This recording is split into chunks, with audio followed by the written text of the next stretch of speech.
Merci de votre fidélité au programme de Mikuba Télévision. Madame, Messieurs, bonjour. Voici les titres de l'actualité. Pas d'année blanche malgré l'interruption de cours le 19 mars dernier par le chef de l'État suite à la pandémie de Covid-19 qui secoue le pays. C'est une affirmation du ministre de l'EPST qui tient à la reprise des activités scolaires afin de permettre aux finalistes du secondaire et du primaire le parachèvement de leur cycle. Santé en province, le Lualaba enregistre à ce jour 27 cas confirmés de la Covid-19. Avant d'être déclaré positif au coronavirus, différentes étapes doivent être franchies. C'est notamment les tests de diagnostic rapide. Dans ce journal, Dr Gabriel Kaiman nous parlera de la prise en charge des malades de la Covid-19 en province.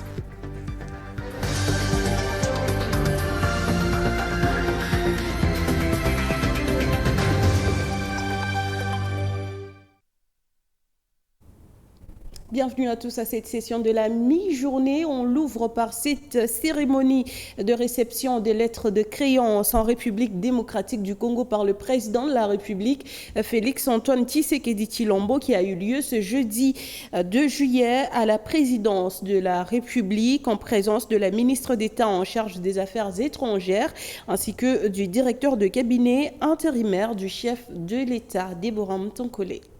Vincent Carrera est le nouvel ambassadeur du Rwanda à RDC. Ce diplomate rwandais est né en République démocratique du Congo où il a passé une bonne partie de sa vie. Il fut ancien ministre dans son pays et ambassadeur en Afrique du Sud. Il a été le premier à présenter ses lettres de créance au président de la République. Le second, Émilie Maltan, nouvelle ambassadrice extraordinaire et plénipotentiaire du Royaume-Uni en République démocratique du Congo, il a également présenté ses lettres de créance au chef de l'État. Pour rappel, c'est une tradition en diplomatie lorsqu'un ambassadeur est nommé, quelque temps après son arrivée dans les pays où il est accrédité, il doit présenter les lettres de créance au président du pays d'accueil. Pas d'année blanche en République démocratique du Congo malgré l'interruption de cours le 19 mars dernier par le chef de l'État, Félix-Antoine Tshisekedi, suite à la pandémie de Covid-19 qui secoue le pays. Le ministre de l'EPST tient à la reprise des activités scolaires afin de permettre aux finalistes du secondaire et du primaire le parachèvement de leur cycle. S'agissant de l'année scolaire prochaine, Willy Bakonga annonce qu'elle va connaître un léger décalage. Je vous propose de le suivre dans cet extrait choisi pour vous par Félix Matoudi pour le compte de Mikuba Télévision.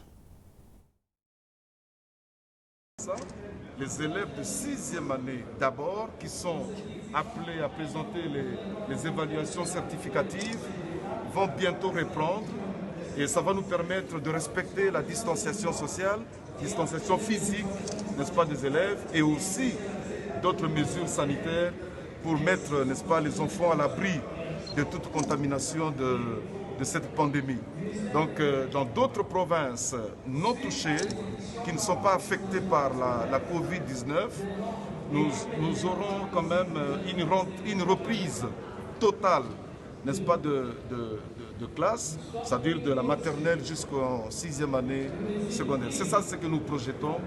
Très bientôt, les élèves de 6e vont porter le bleu-blanc. Ils seront déjà sur le chemin de l'école et ils vont présenter leur examen d'état et leur TENAFET. Merci beaucoup. Faute des temps, les propositions de loi sous examen à la base des événements malheureux enregistrés récemment dans la capitale RD congolaise Kinshasa ainsi que dans d'autres provinces du pays ne seront plus examinées par les élus nationaux. À quelques jours de la clôture de la session de mars, les initiateurs de ces lois ont été invités par la commission PAJ de l'Assemblée nationale. Au sortir de cette séance de travail, Minakou s'est exprimé et je vous propose de le suivre dans ses propos recueillis par Félix Matoudi. Un échange par rapport au timing, par rapport au temps, en ce sens que la session se clôture en principe dans 2-3 jours. Et donc la tendance, c'était que 6 propositions de loi en souffrance, en traitement, ça pouvait être, toutes ces propositions de loi pouvaient être mieux traitées au mois de septembre.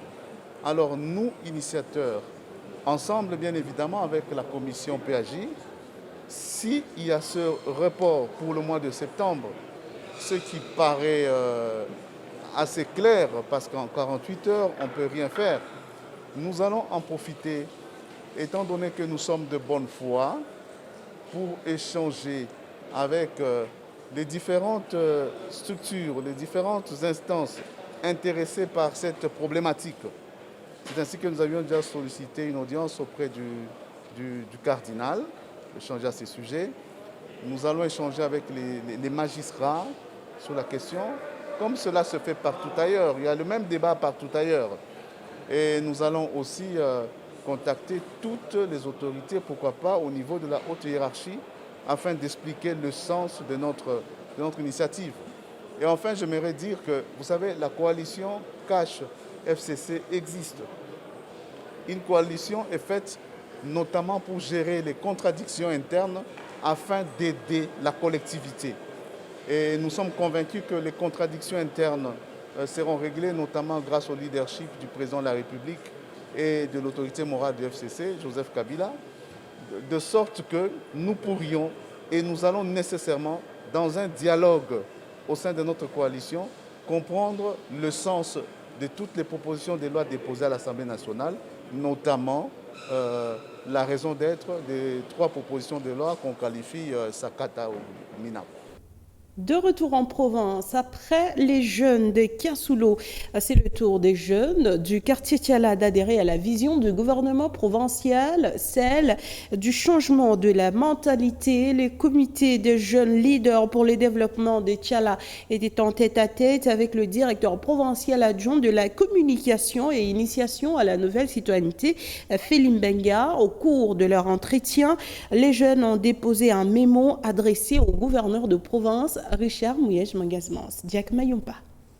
Dans le but de trouver les voies et moyens pour aboutir à une solution face aux problèmes qui les guettent, les jeunes leaders pour le développement de Tiala étaient face au directeur provincial adjoint de la communication et initiation à la nouvelle citoyenneté, Félim Benga Mukuna, pour lui soumettre les quelques difficultés qu'ils connaissent. C'est le cas de l'entreprise KCC qui, au mois de juin 2019, avait décidé de nous délocaliser de la carrière dite Stacker dans la concession des Kamines pour la simple raison de sécuriser la carrière corps. Munabeba ko ba garçon et tout bale abana na éducation mukichwa pour que kama kuna kwa accident munjia ni muntu anakongana muntu anakufa me ba garçon wanakuya pale juu ya kubeba maibu kwanza kufanya mafujo motoka kwa laibisha mamiotoka pourquoi parce que ashijue kile nafanya nini mais kama unakuwa na ile tête ya kubeba bale bantu. Nous sollicitons un encadrement de nos frères pour éviter des actes de vandalisme. Par rapport à ile activité yote tunaanza kufanyaka jusque-là hatuyaonaka hata kitu entreprise ile hata kutufanyisha hata kimoya. Ces jeunes ont refusé de descendre sur la rue pour faire entendre leur voix et ont opté de le faire d'une manière citoyenne en déposant un mémo entre les mains du représentant des jeunes pour le faire parvenir au gouverneur de province. Geste salué et loué par Félim Benga Mukuna. Ça a commencé avec Kasulu, où il y a eu un comité des jeunes consciencieux qui a pris naissance, bien sûr, avec notre avènement, les activités que nous menons au sein de notre direction. Le développement reste un tout, le développement reste un ensemble. Le développement reste une totalité des biens des secteurs. L'homme, c'est la tête. L'homme, ce n'est pas les bâtiments. Ce que vous venez de dire ici, ce que vous venez de nous remettre comme document à lui, rassurez-vous que ça va lui parvenir parce que nous sommes ses yeux et ses oreilles. Hier creuseurs, aujourd'hui cultivateurs, ces jeunes ont saisi cette occasion pour faire visiter le directeur adjoint Félim Benga leur potager.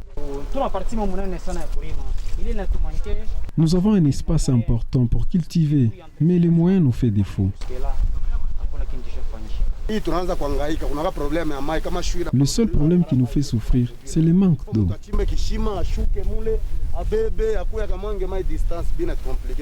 Pour Félim Benga Mukuna, c'est une joie immense de voir la jeunesse Lualabèze faire preuve de maturité dans la manière de répondre. Parlons à présent de la santé. Plus de 20 personnes sont déclarées positives à la Covid-19 dans la province du Lualaba. Différentes étapes sont franchies pour être confirmés malades du coronavirus, dont les tests de diagnostic rapide. Dr Gabriel Caïman, responsable de la prise en charge dans l'équipe de riposte à cette pandémie, nous donne ici les détails dans cet élément de Fortuné Kadadia. La maladie à la Covid-19 est une réalité dans la province du Lualaba. À ce jour, 22 personnes sont traitées au centre d'excellence de la clinique Jikamine Kolwezi et sont, d'après leurs médecins traitants, en bonne évolution. Les 22 cas que nous avons à ce jour au Lualaba, il y avait une dizaine de personnes qui sont venues avec des complications, mais au bout de 3 jours de prise en charge, tous les 22 cas à ce jour, je vous parle, sont dans un état stable. Pour qu'un malade soit admis dans cet établissement, une procédure est établie. Nous déconseillons le plus souvent aux personnes qui présentent des signes liés au coronavirus, semblables aux signes liés au coronavirus, de ne pas se rendre à l'hôpital, mais plutôt d'appeler les numéros verts pour qu'une équipe qui est chargée de la sensibilisation et de la surveillance puisse aller sur les lieux, constater que cette alerte est véritablement un cas suspect. Lorsqu'un membre de famille est déclaré positif, ses contacts sont par la suite examinés. Lorsque nous avons un cas qui est positif, il est ramené dans nos installations pour une prise en charge. Il reste maintenant les personnes qui ont été en contact. Ça veut dire que la personne est connue, son entourage doit être identifié. Que ce soit les personnes avec qui vous vivez dans une même maison, que ce soit les connaissances, les amis et les proches qui ont été avec vous dans un délai de 2 semaines avant que vous présentez votre maladie. Et une fois que nous récupérons un à un de tous ces contacts, ils passent aussi des tests. Ces personnes sont gardées sur notre site de quarantaine jusqu'à ce qu'ils vont devenir véritablement positifs. Et au bout de 15 jours, si les personnes ne font pas la maladie, ces personnes regagnent la communauté. Après traitement dans ce 10 centres, au bout de 21 jours, d'autres tests sont pratiqués pour déclarer un malade à la Covid-19 guéri. Et on rappelle que selon le rapport publié hier vendredi 3 juillet dans la soirée par l'équipe provinciale de riposte contre cette pandémie, le Lualaba enregistre déjà 27 cas confirmés de Covid-19 et cette équipe appelle ainsi tous les Lualabais au respect strict de mesures barrières et des mesures d'hygiène et des gestes barrières pour limiter la propagation de cette maladie. Après le gouvernement provincial, c'est le cadre de concertation de la société civile qui a accueilli les enseignants vacataires de la Jikamine. Ce vendredi 3 juillet, ces enseignants ont déposé un mémo dans lequel ils dénoncent plusieurs griefs dont ils sont victimes de la part de leur employeur. Nous avons dénoncé, nous dénonçons encore et nous dénoncerons toujours notre situation très médiocre entretenue par la Jikamine qui bénéficie depuis plusieurs années de nos services sans aucun respect des lois du pays. Pourtant, la RDC se dit être un pays de droit. À ce jour, notre mémo comprend les points suivants.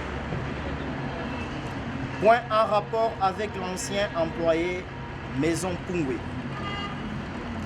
Litige de 1 à 8 mois de salaire allant de janvier à août 2019. Litige de 2 mois à 72, entre parenthèses, 72 sacs de farine de maïs de 25 kg à chacun. Les arriérés issus de l'harmonisation du taux de dollars par la Jikamine du mois de novembre et de décembre 2016 et janvier 2017. Revoir le calcul au taux actuel pour les accréditifs remis par cet entrepreneur depuis le mois de février 2020 qui tarde à être payé. En finir avec les dossiers parcellaires d'une trentaine d'enseignants au service des cadastres, le retenu ayant déjà été fait depuis 2012. 2. Point en rapport avec les nouvelles employeurs, entre parenthèses, Airbec, plutôt entre guillemets. Payer sans tarder le salaire de mois déjà accumulé, de mars à juin 2020, et respecter la date et les lieux de paiement de ces salaires. Retirer sans tarder les contrats qu'il vient de remettre car il est creux pour ce qui est des accords entre employeurs et employés. En plus, c'est conformer aux prescrits du Code de travail du pays. On termine ce journal par cette triste nouvelle. Le chef Tchala a rendu l'âme dans la nuit du 1er au 2 juillet de suite d'une courte maladie après avoir passé 11 ans à la tête de ce village situé à environ 10 km du centre-ville de Kolwezi. La mise en terre a été faite depuis la nuit du 2 au 3 juillet selon les cérémonies coutumières. Olivier Kapende. Il est né en 1965. De son vrai nom, Misengankonde Edouard. C'est le chef de terre du village Tchala dans le groupement de Kazembe. Il a rendu l'âme dans la nuit du 1er au 2 juillet 2020 des suites d'une courte maladie. Comme à l'accoutumée, les chefs sont enterrés de leur propre façon tout en respectant les rituels en présence de quelques membres de famille et quelques chefs du village. Comment se présentent les restes du programme? Kuna furaha mkubwa paske hii kilio hakuna fujo hata moja, atupike muntu atufukuze muntu. Je suis le frère du défunt. Je suis très content du fait que le deuil s'est déroulé normalement, sans incident. Je demande à tout le monde de venir pour qu'en famille nous puissions trouver la personne qui va remplacer notre frère, comme le chef de groupement l'a dit. Bouger au milieu des collectivités, non. Ufanye reunion yenu ya famille.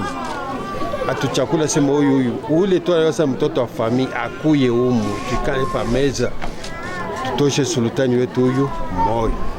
Ingia mama 10h kusema 4h du matin anakufa. Selon les chefs du groupement Kazembe, l'intronisation d'un nouveau chef interviendra dans 40 jours. Ndio nisikitiko sultani fariki. Fallait tukoneshe tombolezi. Dans le conseil de l'État pour une famille qui a les fâchements,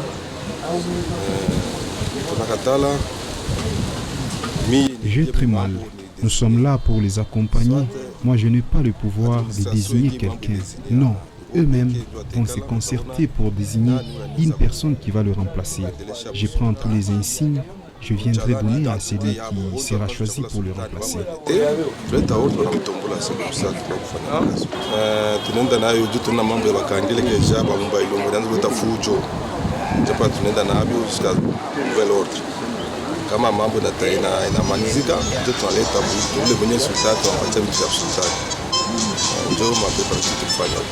Misengankonde Edouard est mort à l'âge de 55 ans après avoir passé 11 ans à la tête du village Tchala, qui est situé à plus ou moins 10 km de Kolwezi. Ce journal de midi est terminé. Merci à tous et à chacun de l'avoir regardé. Bon week-end à tous.